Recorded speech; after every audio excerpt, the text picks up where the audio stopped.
Welcome to the IT Career Energizer podcast. For anyone who wants to build and grow a career in IT, develop and improve your strengths and skills, be inspired and motivated by the successes of others, manage your career progression, and achieve your IT career goals. And now, your host, Phil Burgess. Welcome to episode 265 of the IT Career Energizer podcast. My guest on today's show is a Solutions Architect Manager at Amazon Web Services in Sydney, Australia. Her achievements include creating a serverless application that creates an iCal feed for tech events and the Roald Dahl fans website, which has been running since 1996. She is also a regular speaker, giving talks that include a newbie's guide to getting started with AWS and serverless in production, lessons from a skeptic. So welcome to the podcast, Kris Howard. Thank you, Phil. I'm so excited to be here. First of all, Kris, can you tell us a little bit about your role as Solutions Architect Manager at Amazon Web Service and what that entails? Yes, I can. So this month will be 2 years for me at AWS. It's really flown by. Solutions architects, for those who don't know, we aim to be sort of the trusted advisor for customers who are building on the Amazon Web Services platform. So we're a free resource. We give advice to customers on how to be well architected, how to make sure that what they build is secure and resilient and performant. And so I have a team. Currently, it is 5 people. It's been higher, it's been lower, but currently 5 solutions architects. And I'm part of a larger team that we look after mid-enterprise and small to medium businesses here in New South Wales in Australia. Right. So does that mean your role is quite locally focused in terms of it being New South Wales? Yes, it is. The interesting thing, and this is the sort of unique point you find me at in my career, is I'm actually in the midst of transferring to a new role, which will be in Europe. But because of the COVID pandemic, I am currently waiting until I can begin that role. So yeah, at the moment, my focus is very much on New South Wales. But by the end of this year, my focus will be Germany, Austria, and Switzerland. Wow. Does that mean you're relocating to do that, or are you able to stay where you are? My husband and I are going to relocate once borders in both directions are open. Yeah, sure. Have you decided where you're going to be? We are going to be in Munich. Ah, very good. Yeah. Yeah. Cool. Okay. And in terms of the Roald Dahl fans website, that obviously struck a chord straight away. So could you tell me a little bit about that? Yes. Well, in college, I was learning to build websites. I fell in love with the World Wide Web, and I wanted to build a website. I wanted to write content. I didn't want to just have links to things. And so, I looked at my favorite band, and they already had a website. And this was in the late 90s, the .com boom. Yep. But I couldn't find anything on my favorite author as a kid, was Roald Dahl. And so I thought, all right, I can do some things for that. So I put together a little web page just within my university account. And the interesting thing is I started very early on getting teachers and students emailing me and sharing things. And so it sort of built from there. And eventually I spun it off into its own domain. And the really cool thing is when I was actually working in London, I went and worked in the UK for a few years. Felicity Dahl reached out, Roald Dahl's widow. Yep. Because they were at that point setting up finally an official web presence for him. And so she was really lovely and grateful for what I'd done. And so I got to meet her. I got to go to their home and visit the writing hut and see the gypsy caravan. And it was just really, really amazing from just a little side project I'd done to teach myself HTML in college, all the way to actually meeting his family and being in his home. And I've just kept it going ever since. I was actually updating it this morning, actually. I don't do much with it these days, but it's useful to students, so I keep it going. Yeah, I was actually going to ask if you're still actually sort of actively working on that, or is it just something that sits there? But it sounds like you do continue to update it. Yes, I do. I need to actually update it with, I don't know if you've seen, Taika Waititi is reading James and the Giant Peach right now on YouTube with a cadre of celebrity guests. So I actually need to document that on the website. There's always new content coming out. So really, it's just about adding. Yes. Well, that's great to hear. I'm really, really pleased that you do something like that. That's great. So, Kris, can you share with us a career tip, one that the audience may not be aware of and perhaps should be? Absolutely. If you had to ask me my one weird tip, this would be it. Uh, Several years ago, I went to a meetup here in Sydney where I saw a woman speak. Her name's Robin Elliott. She was a CTO here in Sydney at the time. And she just gave such really good advice. And I thought, gee, I'd love for her to be my mentor, someone like that. But I didn't ask. I thought, oh, she's much too important and much too busy to have time to talk to someone like me. And so for years, I stalked her on LinkedIn. We got connected on LinkedIn and I sort of followed her career, but I was always too scared. And a few years back, I was talking to a friend and she said, you know who should be your mentor? And she mentioned Robin. And I said, oh, I know, but I'm always too afraid. And she said, all right, here's the tip. I'm going to give you the advice. The advice is you send the person an email and you say, I'm looking for a mentor. I want them to have XYZ qualities. And obviously, you would be perfect, but I know how busy you are. So is there any chance we could catch up and you could give me some suggestions for people who would be suitable mentors for me? Yeah. And this was the light bulb moment because it gives the person an out, of course. And worst case scenarios, you end up usually getting suggestions for people who would be good mentors. And in the best scenario, the person actually ends up saying yes. And that's what happened with me. Robin and I met up and then ended up over the course of the next year catching up pretty much monthly. And Yep. I eventually told her that story and she just said, oh, you idiot, you should have asked me years ago. So my tip is to not be afraid. If there is someone you really want to emulate, just reach out to them and ask them. And if you want to use that weird little out that I gave you, ask them for suggestions for mentors. That's a nice way of making you feel a little, more secure about it. Do that because it will probably pay off. Yeah, there's a little bit of psychology in there, isn't there, as well? Because if I receive something like that, I probably think, well, I'm probably better positioned, if you like, to be the mentor and would respond to you. Yeah. So yes, interesting. Right. Okay. Kris, can you tell us about your worst IT career moment and what you learned from that experience? Oh, okay. All right. Right into the negative things. Um, well, I had a manager several years ago that I was working for that seemed invested in me. They promoted me. They gave me a lot of guidance and seemed really invested in my success, which was very flattering at first. But over the course of sort of the year, it became very clear to me that they only wanted me to be a yes woman, to back them up and just do everything they said, which I was quite happy to do when I was, brand new to my role and scared. And once I sort of started knowing what I was doing, I wasn't getting the autonomy that I really needed and wanted. And I just remember one-on-one sitting in their office, and at one point this person said, "Can't you do anything right?" And in my head, I just thought, okay, I'm updating the CV tonight. I just thought that was it. Like I didn't get upset. I didn't get emotional, but it was just clear to me going, you know what? I don't think I'm doing the wrong thing. I think you're doing the wrong thing. And that's the sign that I should move on. And the lesson I took from that, and it was advice someone else gave me afterwards, because I was a little upset, was that when you get feedback from someone like that, most of it is actually about them. It's not actually about you. And I try and keep that in mind when I get feedback that really just I disagree with fundamentally, that I don't think is right. It probably says more about the person giving it than it does actually about me. Yes. How do you feel that ties in with what you do now? Is it in terms of the way you maybe use other people to work for you? Do you have more of an engaged relationship with them to understand what they are providing as opposed to you just asking them to do things?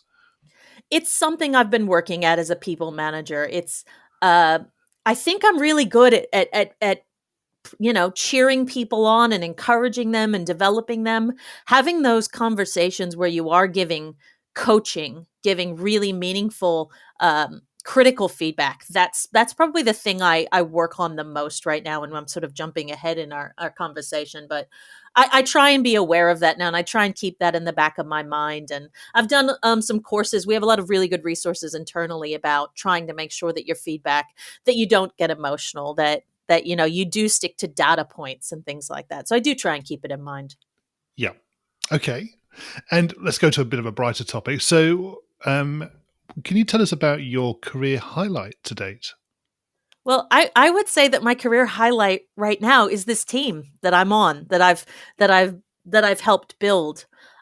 Because when I joined the team, they were at a bit of a low point. I inherited a team who had had several managers, in the last 6 months. The engagement scores were pretty low. Several people had been in their roles for a while and weren't really happy anymore. So over the course of the 18 months, I helped people get into new roles. I had people make moves internally into other teams that suited them better. I had some people where I actually helped them move outside the business and move into other companies where they made better use of their skills. I hired, I think, 8 new people onto the team. I've done more than 100 interviews. That was a lot of hiring. Um, Yes. yeah, I got quite a lot. I've gotten 3 or 4 people promoted now, I think. And our engagement scores are through the roof. They've more than doubled, which is probably the most satisfactory thing to see. And we one of Amazon's leadership principles is to hire and develop the best. And I actually got called out earlier this year at our quarterly all hands as an award winner for that particular LP, which was Oh, really, right. really satisfying. Indeed, yeah. So you're hoping to take this forward, obviously, to your next role and your new team. Yes, it's bittersweet because I do have the great team and I actually love them. They're so excited and really happy with what they're doing. It's almost though like my work is done. I'm ready for the next challenge, so I'm really Yeah. really looking forward to trying to replicate that. Good. Okay. And Kris, what excites you about the future of the IT industry and careers in IT? I think look, I've been, we've been in isolation the past few months and I think it's really kind of crystallized for me the value of what it is that we do. I mean, during the pandemic, um we've helped people in technology, not just people in my company, but all of us who work in technology. We're helping keep the internet up. Imagine if we hadn't had this going, but kids are doing school from home. We have people who are able to work from home. We have, streaming services to keep us entertained. Um, medical practitioners who are doing. I actually had my first telehealth. I had to go talk to my doctor, and we were able to do that over the internet. And this is just really exciting to me that it isn't just when I started out in the late 90s, the internet and the dot-com boom, it was very much seen as kind of a novelty. We talked about how it was going to be the future, but a lot of what we were building was just was a little bit silly. We were very excited about selling things online. But Yeah. now just the potential to really connect people in the midst of a crisis like this, and even the rest of the things that are happening in the world right now, technology is enabling a lot of it, both the good and the bad. And I'm not one of those people that thinks that technology is the answer to everything, but I do think if you were going into a career right now, the potential to really impact the world in a positive way, it's where you can really have the most impact. Yes, it does make me wonder what would have happened sort of if the pandemic had happened 30 years ago, for example. Oh So gosh, obviously we so are hugely boring. reliant on all these things. Like, I mean, Zoom is probably cornered the market, I think, but there are plenty of other examples of where technology has helped, and I can imagine that the postal service would probably be inundated 30 Yeah. years ago with all these things being sent home for children to work on and so forth. So, yeah, the ability for technology to actually almost pivot to a certain extent to actually address the issues and provide the solutions that are required now has been quite astounding. Mm, absolutely. Okay, we're going to go into the reveal round now. We're going to find out a little bit more about you and the way you think. You ready for this? Sure. Hit me. So, what first attracted you to a career in IT? Well, actually, it was my mom. My mom worked in technology back in Indiana. Despite the fact that I live in Sydney, I did grow up in the States in Indiana. And my mom was responsible for IT at a local caravan manufacturing company. And so we always had computers in our house. And I wasn't, they weren't foreign to me. I used them a lot. And it wasn't until university, though, that I really fell in love. As I mentioned, I started building websites, and the Roald Dahl site came out of that. And even though I did a communications degree, because I also really like talking, obviously, I just really thought the potential of this technology to just really unite people and share knowledge. That was what I wanted to do. And what is the best career advice you've ever received? I will probably go back to that actual talk that I saw Robin, my mentor, do that made me want her to be my mentor. She was giving a talk at a local community group called Girl Geek Sydney, and she told us, and it was very vivid imagery to me, that a lot of women in technology especially think that if they just keep their head down and they do their job well, that someone's just going to come by and plunk a tiara on their head. And she said, it doesn't happen. You have to make sure that people know about the good work you're doing, and that a good portion of your job actually is making sure that your manager knows what you're doing, because the more people they have under them, the less they're going to know about it. And it's just, I don't know, it just really resonated with me that just going along and doing the job and expecting the rewards to come isn't actually necessarily enough. You have to make sure that your manager knows that you're ready for new challenges, knows what the ways that you like to be recognized. And I've really tried to use that in my career. Indeed, yes. And what is the worst career advice you've ever received? Oh, I thought about this one earlier. I've not really ever received any bad advice. Probably I would say the worst. It was a few years back. It was one of the few times in my career I've actually been made redundant. And I wasn't too sad about that. I wasn't loving the role anyway, but a friend of mine who worked in one of the very big banks said, you should come and work in the bank. And I thought, well, I've never worked in, a big doing technology in a big finance uh, financial services industry. Okay, I'll give it a go. And I had to buy a whole new wardrobe. I'm very much a jeans and sneakers person, but I bought a fancy handbag and a whole full business wardrobe, and I hated it. I hated it every day. And I don't want to speak ill of the bank. Like, they were great. They did a lot of training and career development, but it just wasn't for me. I was working on a project, a sort of very back end focused project, and I didn't feel connected to what value that was going to bring to the end users. And I just learned that was not the environment I was going to thrive in. So within 3 months, Yep. I got out. And so I don't think it was bad advice. It's just it was the thing that didn't pan out. Yes. If you were to begin your career again in today's world, what would you do? Well, if I could go back in time, I would take more computer science courses, because I did do the communications degree, and at the time, I think I had an idea that despite my love for the internet, computer science meant geeky men writing code, which I didn't see myself in that way. And I think to some extent that did set me back a few years. So I think I would probably, if I were doing it over again, I would probably push myself more to do that and to get into the classes that I was too intimidated to do. And then when I did land that job, I should have negotiated a lot harder. That would be the one big thing, because it really impacts over the length of your career. Is negotiate harder for that first role once you get it. Yeah. If you were to look at doing the same thing in today's world, though, so, given current circumstances, would you do Yeah. anything different? It's interesting. There's so many great free resources to learn now that I don't necessarily, I went to a university in the US. Granted, this was before the university costs really sort of started to skyrocket, but still I left with quite a bit of debt. And I think I would probably try and avoid that as much as possible. There are just so many great, like I said, free resources to learn, and I think also in technology, where you go to school doesn't necessarily matter as much. No. So I probably would have tried to avoid that situation. Yep. And what career objectives are you currently focusing on?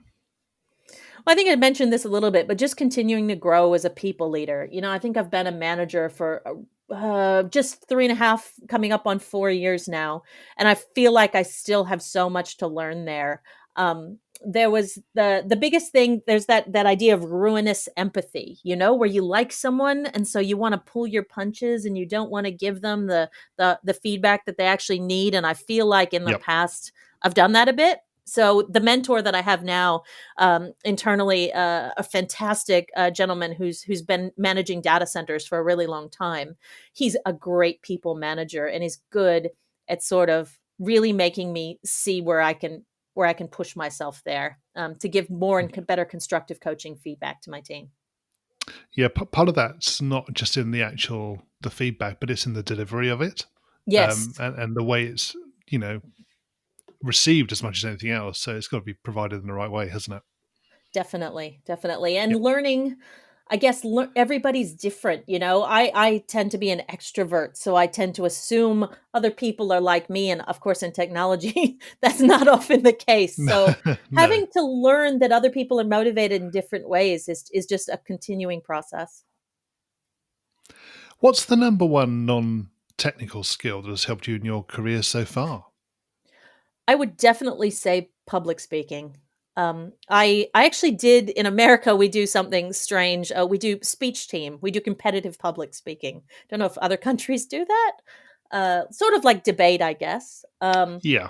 Yeah. So I did that all through high school because I enjoyed doing it, and then I did my communications degree, and then I sort of didn't use it for a long time, and sort of maybe 10 years ago in Sydney, I started going to this, as I mentioned, Girl Geek Sydney, this local meetup group. And I really appreciated the community. I'd never been to a tech event that had so many women.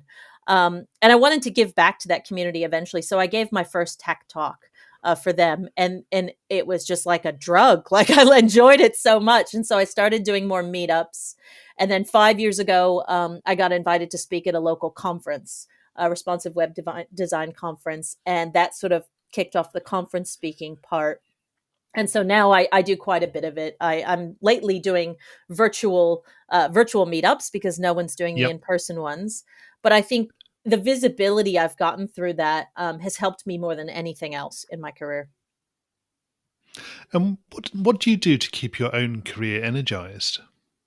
Well, I wanted to ask, what do you mean by energized in this sense? What do you mean by that?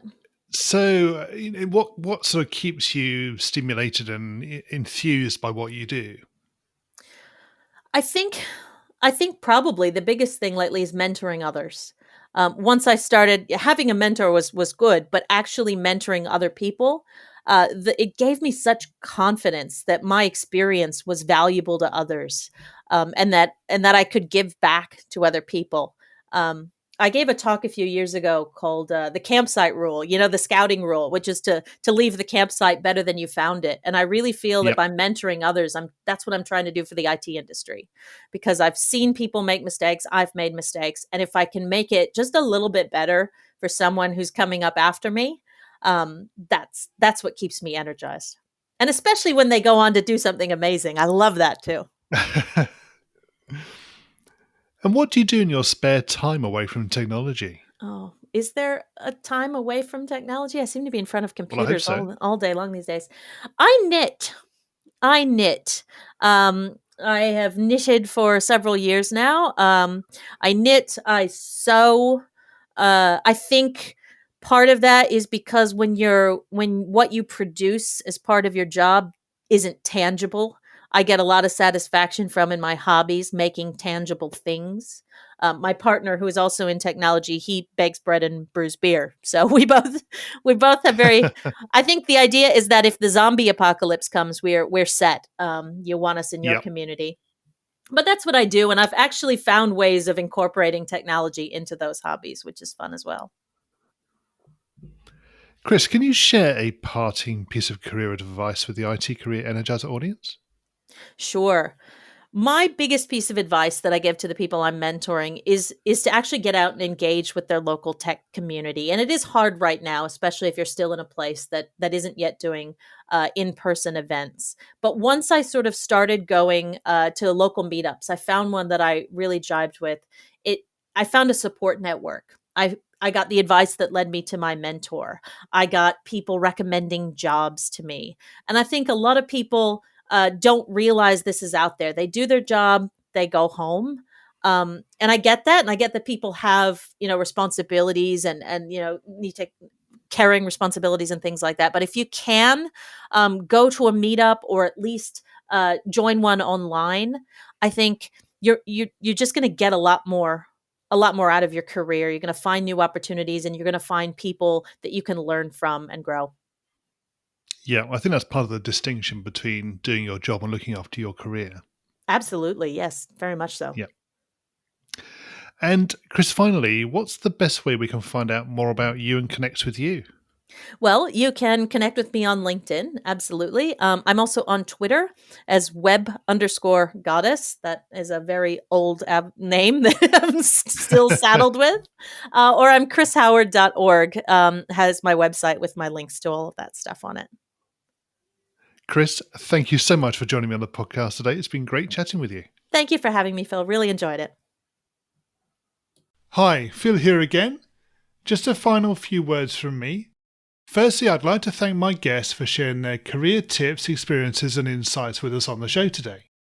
As you probably know, there have been more than 200 guests on the show so far, and I'm continuing to try to attract new guests that can provide great insights to all of us. However, to enable me to do this, I need to ensure that the podcast continues to grow and reach an extended audience.